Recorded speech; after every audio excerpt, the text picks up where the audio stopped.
pessoal, sou o professor Bruno Amorim, estou aqui de volta com vocês para resolvermos mais uma importante questão dentro da nossa seção Força Elétrica para os Sagados. A questão de hoje foi extraída do vestibular da PUC-Rio, do ano de 2003, prova discursiva de Física. Vamos então prestar atenção no enunciado da questão? Questão 7, PUC-Rio 2003. Um quadrado de lado A contém, em cada um dos seus vértices, cargas elétricas, representado ao lado A. Qual é o valor do potencial elétrico no centro do quadrado? B. Qual é o valor do campo elétrico no centro do quadrado? C. Escolha uma das cargas e calcule o módulo da força elétrica resultante atuando sobre ela. Como vocês podem ver, eu reproduzi aqui a figura para vocês. Eu tenho um quadrado de lado A. Cada vértice quadrado está ocupado por uma carga ou mais Qzinho ou menos Qzinho. E algumas perguntas vão ser feitas para a gente. Tais como qual o potencial elétrico no centro do quadrado, qual o campo elétrico no centro do quadrado e qual a força que atua em alguma dessas cargas, levando em consideração o efeito das outras cargas. Bom, a primeira pergunta é sobre potencial elétrico. O que eu quero lembrar a vocês? Que o potencial elétrico é uma grandeza escalar que é dada por uma fórmula K, Qzão sobre D, considerando o potencial elétrico de uma carga pontiforme, que é o caso aqui em questão. Bom, então se eu quiser calcular o potencial elétrico num determinado ponto, eu levo em consideração o potencial em separado que cada carga gera no ponto e somo eles. Bom, então eu vou ter que somar o efeito Kq sobre D para todas as nossas cargas, tomando como ponto de referência o centro do quadrado, que é o ponto de encontro das diagonais. Isso é importante, porque se eu tiver que calcular a distância justamente desse ponto aos vértices, eu tenho que primeiro encontrar a diagonal do quadrado e depois tomar como valor a metade da diagonal do quadrado, já que as diagonais de um quadrado se encontram no meio do quadrado. Tá? Bom, aplicando o teorema de Pitágoras, eu tenho que a diagonal ao quadrado vai ser igual a ao quadrado mais a ao quadrado, já que eu posso montar um triângulo retângulo em que os catetos são os lados A e a diagonal é a hipotenusa. Então o teorema de Pitágoras nos diz que o quadrado da hipotenusa é igual à soma dos quadrados dos catetos. Dessa forma, eu vou ter que D ao quadrado é 2A ao quadrado, tirando raiz dos dois lados, D vai ser igual a A raiz de 2. Se eu quiser calcular, então, a distância do centro até cada vértice, eu vou pegar essa distância, A raiz de 2, e vou dividir por 2. Bom, feito isso, vamos passar agora a trabalhar com a questão do potencial elétrico de uma carga pontiforme, é K, Qzão sobre D. Posso botar, então, o K sobre D em evidência, porque todas as cargas estão equidistantes do meu ponto central, e vou somar o valor das minhas cargas. Eu vou ter duas cargas mais Qzinho e duas cargas menos Qzinho. Ora, não preciso nem colocar aqui no lugar do D, que é uma distância genérica, que vale A raiz de 2 sobre 2, como eu já mostrei. Essa parte passa a ser irrelevante. Por quê? Quando eu somo essas cargas aqui, eu vou ter duas cargas positivas, duas cargas negativas, essa soma vai dar zero. Então, o potencial elétrico no centro do quadrado é zero, justamente devido a essa certa simetria. Nós temos em volta desse nosso ponto central, cargas distribuídas cujo a soma delas dá zero, então o potencial elétrico naquele ponto também é zero, já que a distância dessas cargas é a mesma. Então só importa aí, no final, o fato delas terem, no final, uma carga total zero, gerando um potencial elétrico nulo. Vamos agora partir para o campo elétrico, que é uma grandeza vetorial. Então eu vou ser obrigado a construir, a desenhar os vetores e interpretar esse meu desenho. Bom, o módulo do campo elétrico, o módulo é dado por Kq sobre D ao quadrado. Mas vocês vão ver que eu não vou nem precisar calcular isso. Por quê? Se eu olhar o efeito do campo elétrico que a carga 3 gera em 1. Gera em 1 não, gera no centro do quadrado. Ora, o campo elétrico, ele tem uma direção que é representada pela reta que liga o ponto que eu quero estudar, que é o centro, até o ponto onde a carga está, e direção, se a carga for negativa, que vai em direção a essa carga negativa. Então, no caso aqui, o campo elétrico gerado por 3 tem a direção da diagonal e aponta para baixo. Já o campo elétrico gerado por 1 tem a direção da diagonal, mas aponta para cima. Já com as cargas positivas, em vez do campo elétrico estar chegando, o campo elétrico está saindo.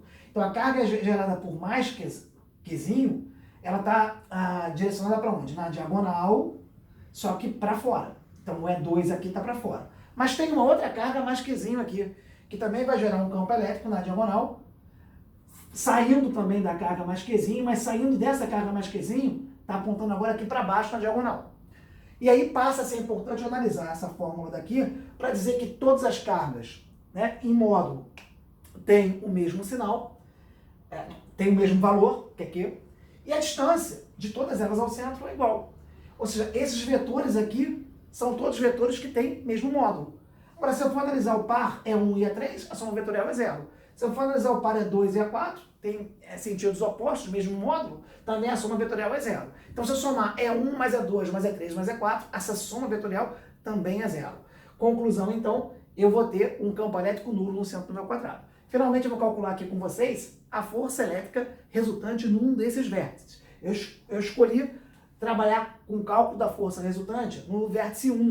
Então, eu vou ter que analisar qual o efeito que 2, 3 e 4 exercem em 1, a atração eletrostática. Ora, em 2 e em 4, eu tenho cargas positivas que vão fazer com essa carga negativa uma força elétrica de natureza atrativa. Bom, devido ao 4, essa força vai ser horizontal para a esquerda, e devido ao 2, essa força vai ser vertical para baixo. Já essa carga menos Qzinho vai interagir com essa outra menos Qzinho com uma natureza repulsiva. Então, vai ter direção da diagonal, mas vai apontar para fora, porque é uma força de repulsão, tendendo a afastá-las. Tá? Bom, dito isso, eu tenho representado aqui, então, força que 4 faz em 1, horizontal para a esquerda, força que 2 faz em 1, vertical para baixo, e nessa nossa linha diagonal aqui, a força que 3 faz em 1. Bom, qual vai ser a minha abordagem? Tanto a força que 4 faz em 1 quanto que 2 faz em 1, elas vão ter o mesmo módulo. Isso porque o valor das cargas em módulo é igual, todas elas têm módulo Qzinho, e a distância entre elas também é igual, que nesse caso aqui, de 4 em 1 e de 2 em 1, é o próprio lado do meu quadrado, lado do meu quadrado. Então, vai ser igual a K, que é o quadrado sobre A ao quadrado. Como elas têm módulos iguais, elas vão formar um triângulo retângulo, se eu somar, e a direção da resultante de 4, da força que 4 faz em 1 e que 2 faz em 1, assume aqui a minha diagonal apontando para baixo. Então, se eu quiser calcular a resultante total, eu posso primeiro fazer a resultante de 2 em 1 com 4 em 1, que dá a diagonal apontando para baixo, e eu vou trabalhar, né, com a diferença entre essas forças, já que a força que 3 faz em 1 também tem a direção diagonal, mas aponta para cima. Então eu vou calcular qual que tem maior módulo e vou subtrair uma da outra para encontrar justamente a minha força resultante global. Bom, lembrando a vocês que a força que 3 faz em 1, as cargas também têm módulo Qzinho, só que a distância agora é a diagonal do quadrado, que eu encontrei com vocês, que é A raiz de 2. Então, feito isso, eu vou ter K, que é ao quadrado, divididos por A raiz de 2 elevado ao quadrado.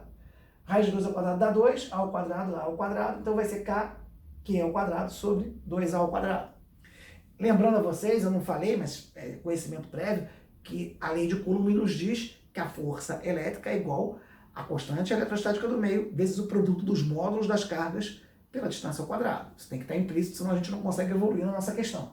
Fórmula básica de lei de Coulomb para a força elétrica. Bom, uma vez que eu tenha as forças que cada carga exerce na carga 1, em separado, e lembrando aqui para vocês que essa força F',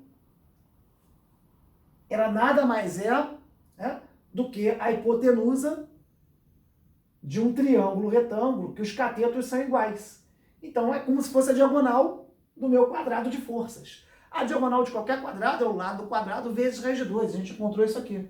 Só que eu vou usar isso para as forças. Como as forças têm mesmo módulo, eu vou dizer que F' é igual ao módulo de uma delas vezes raiz de 2. É o que está aqui. K, que é o quadrado sobre A ao quadrado, vezes raiz de 2.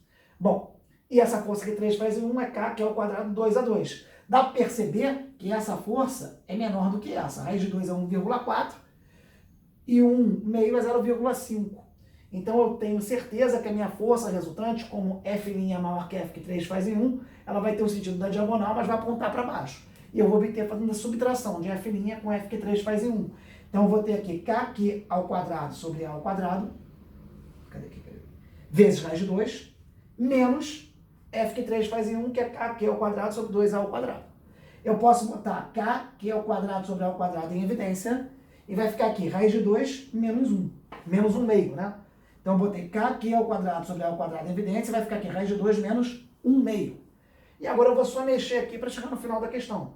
Eu vou tirar o MC, vai ficar então 2 raiz de 2 menos 1 sobre 2. O que eu fiz aqui, ó?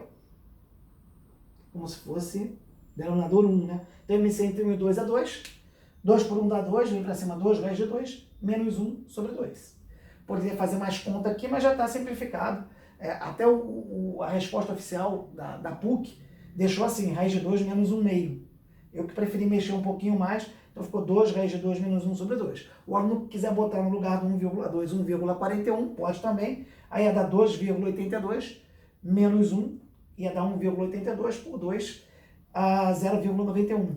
Mas não há necessidade, a gente pode deixar assim na forma de número irracional, representado aí pelo raiz de 2.